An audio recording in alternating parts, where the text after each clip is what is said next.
Welcome back. Still quiet for the markets. Flat for the Nifty, flat for the Sensex. Mid-caps holding up in the green. But we've got a very interesting discussion lined up with our personal finance expert for the day, Harsh Roongta of apnapesa.com. Harsh, the first question is, how can a person legally structure their salary in a tax-effective manner? And as Lata was trying to explain to me in the break, what about the Supreme Court has allowed the new pension scheme? What does all that mean, and how can anyone utilize it to make more money?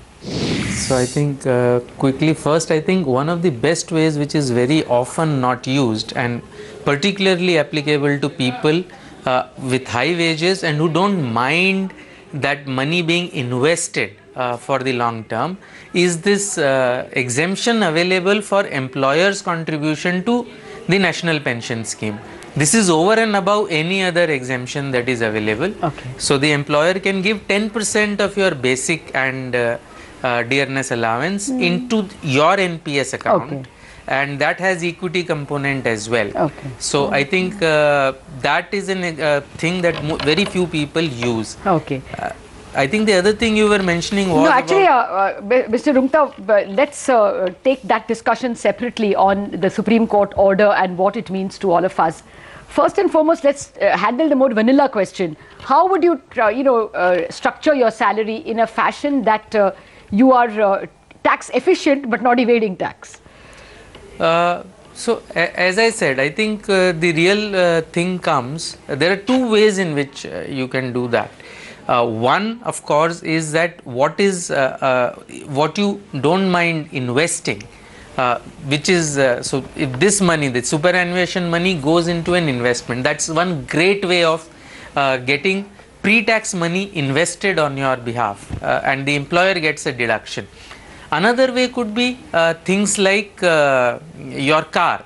Instead of you buying a car and the company reimbursing you certain expenditure, if the company buys the car and pays you the gives you all the operating and maintenance expenditure, then the perk value is defined depending on the cubic capacity of the car engine. Okay. The perk value is defined, so the income tax impact, I mean in simple words, for a car that is likely to cost say 8 or 10,000 rupees a month to run without a driver and maybe 17,000-18,000 to run with a driver, the actual tax outgo on that will be hardly be 1,000 rupees to 1,500 rupees because of the perk value. Okay. So essentially, if they had paid you that 18,000 or 10,000, on that you would have had to pay a tax of 3,000. Okay. Instead of that, you pay a lower tax of 800 or 1,000 rupees. Okay. Well, so that would be one way of structuring your salary to get your company to buy you the car rather than to get perks for the car.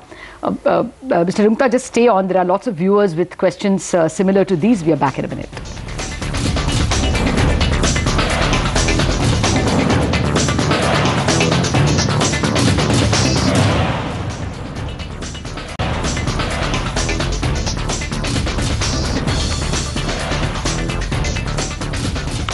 Welcome back. We are unable to continue with our discussion with Mr. Roongta because of some technical issues, but we will continue our discussion on how to structure your tax, the taxes that you pay on your salary, and what the new Supreme Court order means in terms of EPF having to be calculated not just on the basic but on the entire salary including perks.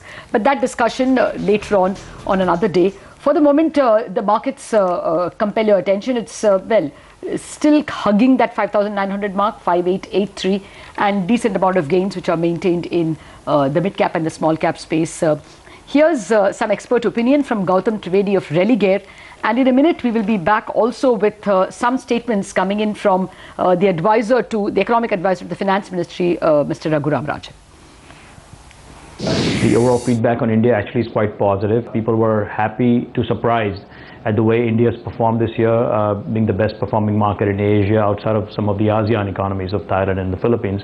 But a 24% dollar return, I think, is obviously great in an environment in Asia, especially where China has been obviously a big laggard. So overall, I think the mood is very, very positive, even going into next year. There was a lot of talk and focus on the FDI and retail, whether that would make it through the parliament or not, but the fact that it has now has been taken very, very positively. The index could give us at least 15 to 20% return on over the next 12 months. And the reason I say that is because one, foreign institutional investor interest remains extremely strong. You've got the VIX at a lifetime low of 50, which obviously is a positive. There's momentum in terms of reforms from the government. I think what we've got to make sure and avoid is, I hope the government doesn't go into a pre-election year spending spree, which ends up messing up the fiscal deficit. The overall India dedicated funds, and there aren't too many of them left really. So I think there has been a redemption issue early on in the year. More importantly, I think it's the question of asset allocation towards India versus other markets. And the impression I got from a lot of long onlys that we met last week is that given the outperformance of India this year, and they weren't fully weighted on India this year, so they will increase allocation starting January towards India. So I think that is clearly a positive. I think the India dedicated funds are not seeing fresh inflows. In fact, I don't think for that matter any single country funds are seeing fresh inflows. Well, from the equity market view to some on the macro.